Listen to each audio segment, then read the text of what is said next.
Good evening and thanks for watching. First at 11, former U.S. Congressman James Traficant has passed away following an accident this week at his family's farm in Green Township.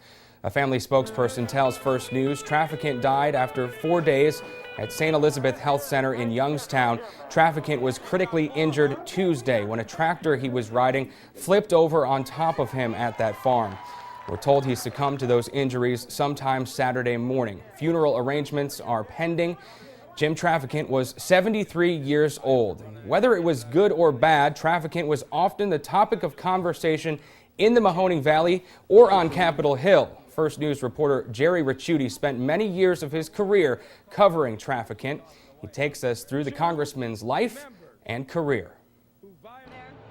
The man who many saw as representing the little guy grew up like many boys in the Valley. As a teenager, Jim Traficant played football for Mooney High School in the late 50s, wearing the very un-quarterback-like number of 70. He went on to play at Pitt and even tried out for the Steelers.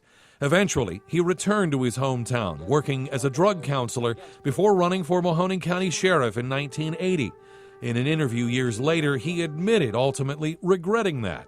I wish I would not have run for sheriff because of what it has done. In 1983, Traficant was put on trial in federal court for taking more than $100,000 from local mobsters. He claimed he was trying to conduct his own sting operation and didn't trust the FBI, deciding to defend himself instead of hiring an attorney. Because nobody could explain what happened, and no one would be close enough to know what was going on. After 8 weeks of testimony and 4 days of deliberations, jurors returned a not guilty verdict. The victory in court launched Traficant to even greater heights. In 1984, voters sent him to Congress, where he stayed for more than 17 years, becoming known just as much for his irreverence as he was for fighting for the Valley. My throat is sore. I'm having some rectal disorders, as a matter of fact. Do I do my hair with a weed whacker? I admit. At one point, a magazine in Washington listed Traficant as a fashion victim because of that hair and those cowboy boots and bell-bottoms. He spent his days in D.C. living on a houseboat, but the Department of Justice had its eye on Traficant too, and he knew it. I was their #1 target since '83. They couldn't live with it. In 2002, Traficant was put on trial once again on bribery and other charges. Among the accusations, having contractors remodel his farmhouse in Green Township for free.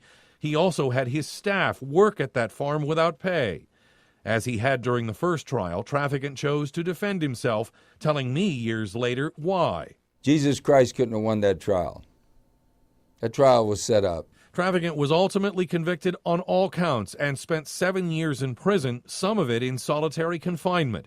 However, here at home, he remained popular enough to pull 30,000 votes when he ran again for Congress from behind bars in 2002.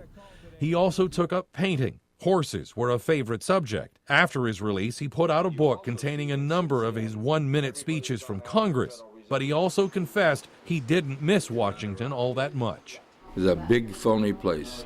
For a brief time, he turned his stature into a radio career, hosting talk shows here as well as in Cleveland, never losing that irreverent sense of humor.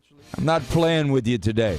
I'm going to tell it like it is. Put the hay where the goats can reach it. While Traficant's legacy will include funding for 2 federal courthouses and a convocation center in Youngstown, as well as a wing of C-130s at the air base in Vienna, Traficant may ultimately be best remembered for how he treated those he knew, whether it was putting reporters in a headlock or showing his disdain for the political world around him. Beam me up. Beam me up. There's no intelligent life down here. Take care. Jerry Ricciuti, WKBN 27 First News.